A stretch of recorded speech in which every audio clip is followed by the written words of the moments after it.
it's Whitney from EcoVeganGal.com and welcome back to the What a Vegan Eats channel, in which I share my daily vlogs on what I'm eating. And today I had a few small little snacks. I had some rice crackers, the sesame rice crackers I talked about yesterday, and I feel like I had one other thing, but I'm blanking on it, so couldn't have been that exciting. But what is exciting is what I'm about to show you and what I'm about to consume. Look at this. This is at Hillary's Hemp and Greens burger, which is topped with red pepper, green onion on a bed of organic lettuce. Look at Evie, she's excited too. Sorry Evie, you can't have any. She always gets really envious of me when I eat. And if I'm eating something that I can share with her, I do. But now she's like, thinks that every time I eat, there might be a chance I'm going to give it to her, right? She's yawning. Yeah, that's her agreeing. I'm so excited about this. I haven't had a burger in so long. It's so hard to find burgers that don't have legumes in them, or soy, or gluten. And I didn't realize that Hillary's is this clean. Sometimes I'll eat Hillary's bean burgers. They have a lot of, like, I think 4 different flavors now, and I thought they all had beans in them. So it's just thrilling. And of course you can make your own too. It's been a little while since I've made one, but I made those falafels the other night. That didn't come out so great, but it was basically just quinoa and sweet potato and spices. So this is kind of a similar thing. It's got quinoa I think, or maybe, no, it's millet with hemp seeds and some greens and all of that. Super nourishing, really, really flavorful. You've got to try it. Let me know what your favorite burger is to either buy, get at a restaurant, make yourself. Leave me a recipe if you have one that's vegan without legumes and nuts and seeds, and maybe like seeds, like hemp seeds are okay for me right now. All right, I'll see you at the next meal. This is a carob maca lucuma coconut date shake. I haven't tried it yet, but I'm hoping that it's as good as I think it's going to be. Oh, and there's a couple big chunks of date that didn't get blended in. Whoops. Oh well. Oh, there's more. Huh. I don't mind a chunky shake.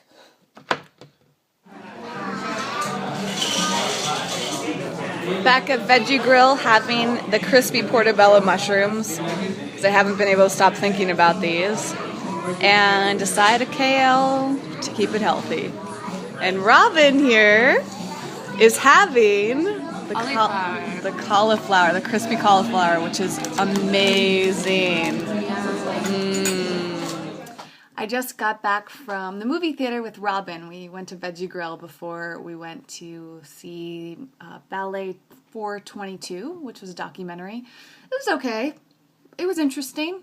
I appreciate documentaries, but it was a really unique style of documentary. I really loved watching the dancing, though, and I used to dance a lot, and I haven't danced in a while, and it made me really want to get back into it, but it can be really time-consuming and expensive, and there's no studio super close, but those are all just kind of excuses. Really, I would love to take a class at least once a month, or maybe a couple times a month.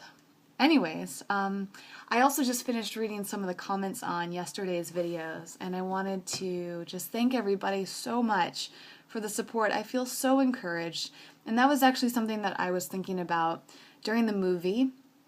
When I was watching the movie, I was thinking about my own history. When I was a little girl, I tried ballet, like many little girls do, and I didn't stick with it.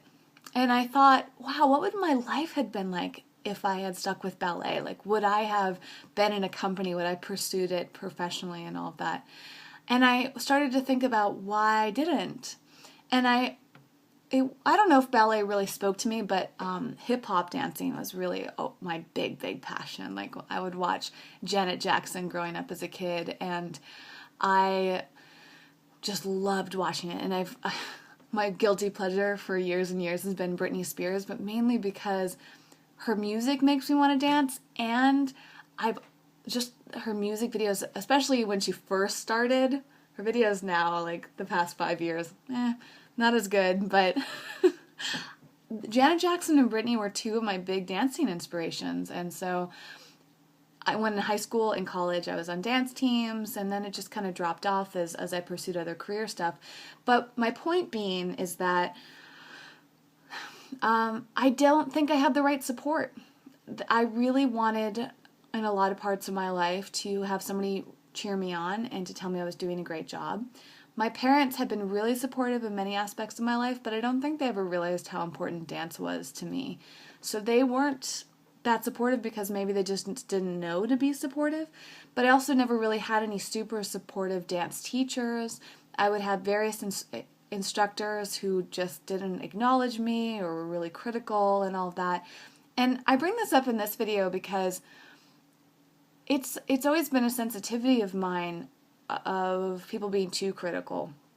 And I think a lot of people can relate to that. But what I started thinking about tonight was how criticism can be motivating if it's constructive criticism, but it can be really damaging if it's not constructive criticism. And so it's so important to find a balance.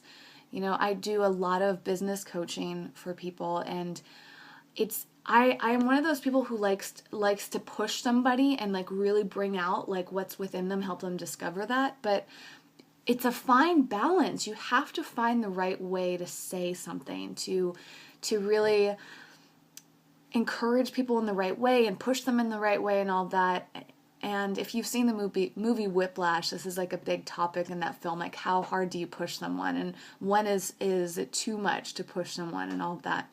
So anyways, it reminded me of the comments too, because I definitely feel like constructive criticism is great and suggestions are great, but they have to be worded the right way. And I'll admit that I do get sensitive because putting videos up is such a vulnerable thing, like I mentioned in last night's video, is that it's hard to record things and to share yourself with somebody. And when people start commenting, it's almost even harder when it's about like your personal life. Like forget like creative stuff, but like when people are like judging your diet and your choices and the way you look and all this and things that you say, it's so hard. But for me, it's a huge passion, so I don't think that I would stop. I guess I just wanted to let everybody know that it helps me more and it makes me want to do more and open myself up more when I have really constructive criticism and supportive. So like the word should is a really big turnoff. And I think if a lot of people examine their lives, hearing the word should can just kind of feel like hard. You know, one person said, I won't should on you if you won't should on me. And I think that we can convey very similar messages of encouragement and suggestions to people without using words like should, without using words like you're not doing this right. Instead saying, hey, have you ever tried blank? Or I just tried this great meal and would you try this too and let me know what you think? Or hey, I have a great suggestion for you. When I read those type of comments, I feel like super pumped up and like we're in this together, right? Those are the type of suggestions that work so well. It's not that suggestions in general are hurtful.